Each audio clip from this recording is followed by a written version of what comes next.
네, 주님, 우리의 찬양을 죄병에 담으소서. 찬송가 305장으로 하나님 앞에 영광을 올려드리겠습니다. 305장입니다.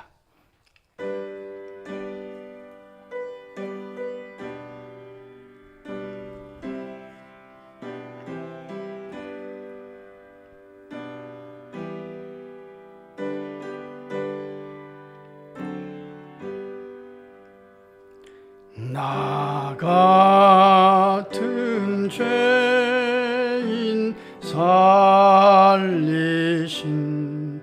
주의 고마워. 잃었던 생명 찾았고 광명을 얻었네. 근죄악에서 건지신 주의 고마워. 나 처음 믿은 그 시간 귀하고 귀하다. 이제껏 내가 산 것도 주님의 은혜라. 또 나를 장차 본향에 인도해 주시리.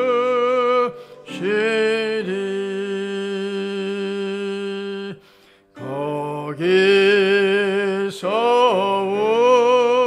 우리 영원히 주님의 은혜로 해처럼 밝게 살면서 주 찬양하리라.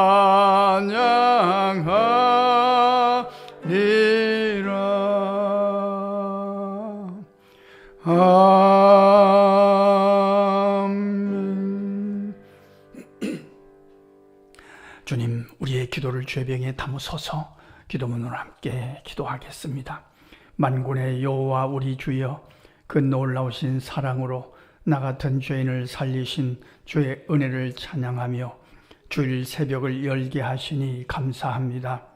이제껏 산 것도 주님의 은혜이고 또 장차 그 은혜로 본향에 인도해 주실 것을 믿음으로 주님을 사모하게 하시니 무한 감사하나이다.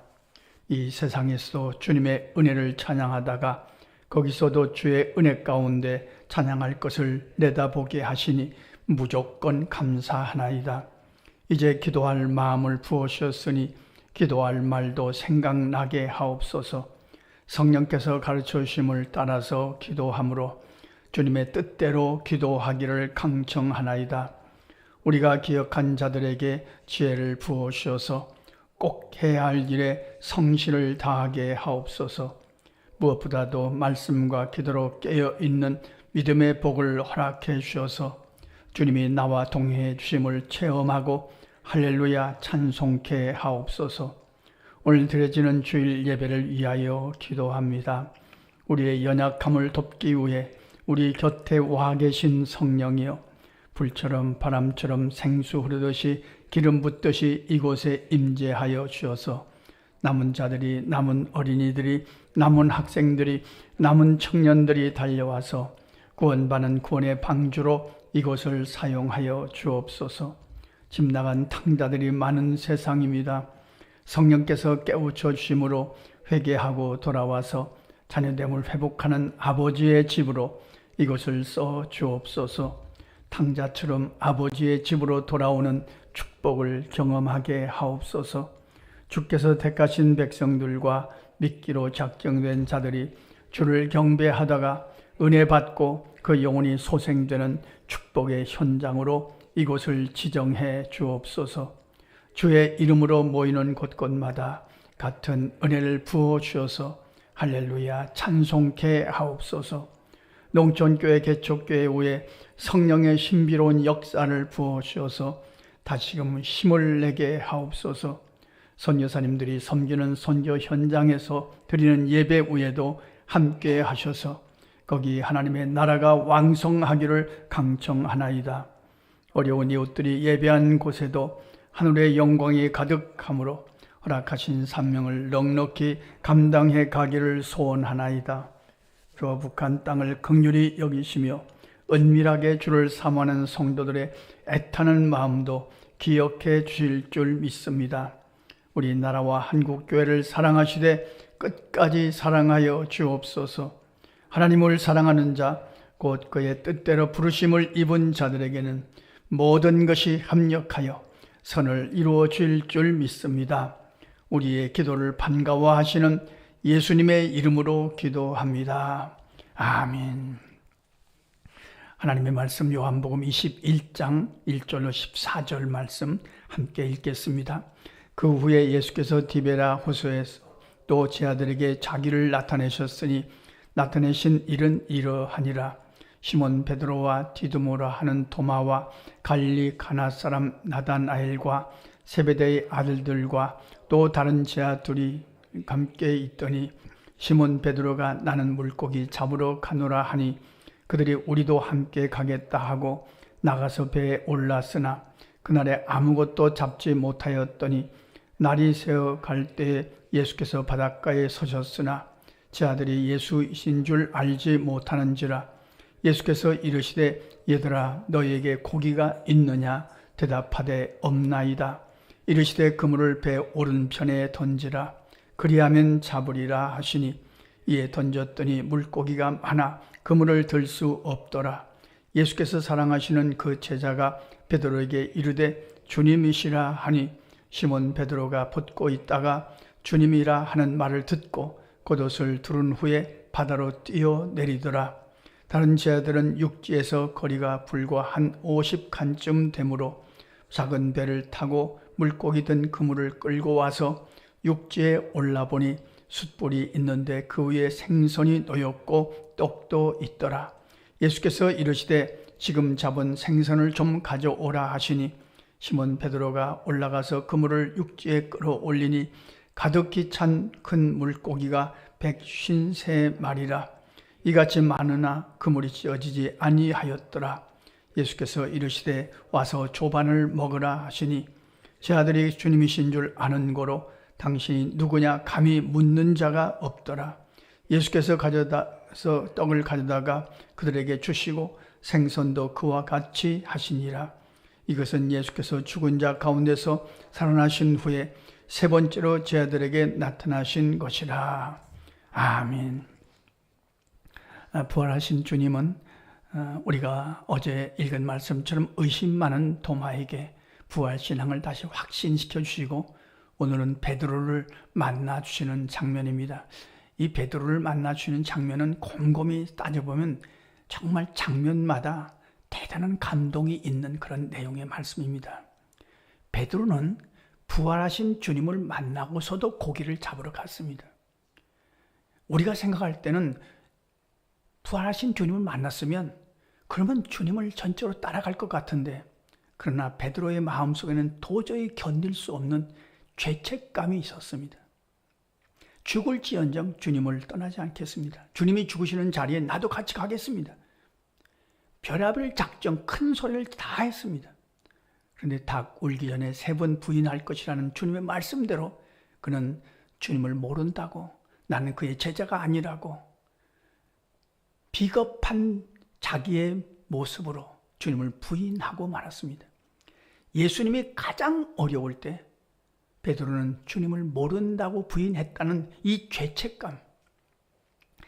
죄책감 때문에 부활하신 주님을 만나고서도 그는 고기 잡으러 가고 말았습니다. 성도 여러분, 우리 안에도 이 죄책감이 들어올 때가 있습니다. 내가 나에 대해서 실망할 때가 있습니다. 내가 왜 이것밖에 안 되는가? 내가 왜 이랬는가? 내가 왜 이 정도인가? 그때마다 우리가 집중하고 또 말씀을 읽어야 될 말씀이 오늘 본문의 말씀입니다. 다른 제자들은 부인까지는 하지 않았거든요.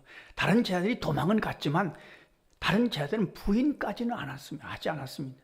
근데 베드로만 부인했거든요. 3번씩이나 했거든요. 모른다고 했거든요. 그렇게 비겁했거든요. 그러니까 견딜 수가 없는 겁니다. 이 죄책감이라는 것이 얼마나 베드로의 마음을 붙들고 있었던지. 그래서 주님의 얼굴을 볼 수 없어서 고기 잡으러 간 겁니다. 저는 고기 잡으러 간 것을 도망쳤다고 생각합니다. 이제 주님을 떠난 겁니다. 이제 주님을 볼 수가 없습니다. 얼굴을 볼 수가 없습니다. 그런데 주님이 그를 찾아가십니다. 저는 또 찾아가신다고 설명을 안 하고 주님이 베드로를 쫓아가십니다. 끝까지 쫓아가십니다. 고기 잡으러 가면 거기까지 쫓아가시고 또 지구 끝까지 도망가더라도 주님은 베드로를 쫓아가실 것입니다. 왜요? 그를 사랑하시기 때문이죠. 쫓아가셔서 고기 한 마리도 잡지 못한 베드로에게 그물을 오른편에 던지라 하고 고기를 많이 잡게 하시고, 주님이 사랑하시는 제자 요한입니다. 사도 요한복음을 기록한 사도 요한입니다. 그가 주님을 알아보고 주님이시라고 할 때 베드로는 벗고 있다가 겉옷을 입고 그대로 바다에 뛰어들입니다. 노를 저어서 갈 수가 없습니다. 노를 저어서 갈 만큼 마음의 여유가 없습니다. 주님이 가장 힘들 때 부인했다는 이 죄책감 때문입니다. 근데 갔더니만 주님은 조반을 차려놓으시고, 우리말로 번역하면 그렇습니다. 우리말로 순수하게 말하면, 야 시몬아 밥 먹자. 이 밥 먹자, 조반을 차려놓으시고 밥 먹자 하는 그 말씀 속에 모든 것이 들어있는 겁니다. 그렇지 않습니까? 우리 같이 밥 먹는다는 것은 한 가족이라는 뜻이고, 우리 같이 밥 먹는다는 것은 하나님의 한 백성이라는 뜻이고, 그리고 밥을 먹으면서 베드로는 느꼈을 것입니다. 죄송하고 죽을 죄를 지었는데 주님이 나를 용서하시는구나. 그래 조반을 차려놓으시고 밥 먹자 하시는 거죠. 성경에서 하나님이, 주님이, 예수님이 직접 밥상을 차려놓고 밥 먹자 하는 것은 여기뿐입니다. 함께 밥 먹는다는 것이 얼마나 중요한 일입니까? 그렇지 않습니까? 오늘 주일날에도 우리 주일 예배를 마치고 같이 식사를 하겠습니다만, 같이 식사한다는 것이 얼마나 중요한가 하는 것을 다시 한번 깨닫게 됩니다. 떡을 가져다 주시기도 하고 생선을 주시기도 하고, 그런데 주님은 베드로에게 너 나를 왜 부인했냐? 내가 말했잖아. 너 그러지 말라고. 너 3번, 다 굴기 전에 3번 부인하려고 내가 말했잖아. 그 조심하라고 했잖아. 그런 말씀을 한마디도 하지 않으십니다. 아주 깨끗하게 용서하신 겁니다. 베드로도 느끼고 있는 겁니다. 깨닫고 있고 뉘우치고 있다는 것을 알고 그 상처를 건드리지 않으십니다. 진짜 용서는 깨끗하게 용서하는 겁니다. 상처를 건드리지 않습니다. 너 왜 그랬냐? 내 엄마가 그러지 말라고 했지? 그 말도 하지 않으시는 겁니다. 베드로를 회복시키셔서 베드로를 통해서 하나님의 뜻을 이루기 위해서 오늘 말씀을 정리하면 그렇습니다. 주님이 베드로를 사랑하시는 사랑은 첫째, 쫓아가시는 사랑입니다. 쫓아가셔서 밥을 차려놓으시고 그리고 위로하시고 그의 허물을 다 깨끗하게 덮어주시는 사랑입니다. 다 용서하시는 사랑입니다. 그들의 연약함을 이해하시고 그 상처를 건드리지 않는 사랑입니다.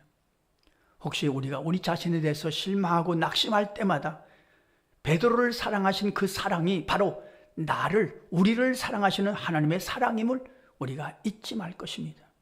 그래서 우리가 다시 기도하고 다시 힘을 내는 거죠. 오늘 기도의 제목입니다. 주님, 베드로가 받은 사랑은 우리가 받은 사랑임을 늘 잊지 않고, 혹시 내 자신에 대해서 실망하고 낙심할 때에도 다시 주님이 베드로를 사랑하신 것처럼 나를 사랑하신다는 그 사랑으로 힘을 낼 수 있게 하여 주옵소서. 기도할 것입니다. 내 부족함을 이해해 주십니다. 우리의 연약함을 알아주시고 우리의 허물을 다 덮어주시는 그 사랑에 힘있고 오늘도 기도하고 승리하시는 주일이 되시기를 간절히 소원합니다. 기도하겠습니다. 하나님 우리 아버지, 우리를 사랑해 주셔서 감사합니다. 의도 없고 공로도 없고 주님 앞에 내놓을 만한 그 무엇도 없는 자들임에도 불구하고 새벽을 깨우며 주님을 사모하게 하심을 감사합니다. 우리가 받은 사랑이 얼마나 큰 사랑인지 오늘도 그 사랑에 의지하여 힘을 내는 주일이 되고 우리의 기도 시간이 되게 하여 주옵소서. 우리 안에도 죄책감이 있습니다. 우리 안에 들어온 죄책감도 주님의 사랑으로 다 덮어주시는 줄로 믿고 베드로를 쫓아가셔서 회복시키신 주님이 우리를 쫓아오셔서 우리를 회복시키시는 그 사랑을 우리도 확인하고 깨닫고 힘을 낼 수 있는 주일 새벽 되게 하여 주옵소서. 주일 예배를 위하여 기도할 수 있는 특권과 사명을 주셔서 감사합니다. 아침처럼 반복을 즐거워하며 주일을 위해서 기도함으로 우리의 기도의 응답으로 예배하는 주일 되게 하여 주옵소서. 특별히 오늘은 교회 생일로 주님 앞에 감사와 영광을 올려드리겠사오니 주님께서 영광을 받으시고 은혜가 한없이 넘치는 주일이 되게 하여 주옵소서. 예수님의 이름으로 기도하옵나이다. 아멘. 주님 가르쳐주신 기도입니다. 하늘에 계신 우리 아버지, 아버지의 이름을 거룩하게 하시며 아버지의 나라가 오게 하시며 아버지의 뜻이 하늘에서와 같이 땅에서도 이루어지게 하소서. 오늘 우리에게 일용할 양식을 주시고 우리가 우리에게 잘못한 사람을 용서하여 준 것 같이 우리 죄를 용서하여 주시고 우리를 시험에 빠지지 않게 하시고 악에서 구하소서. 나라와 권능과 영광이 영원히 아버지의 것입니다. 아멘. 자, 이렇게 기도하시겠습니다.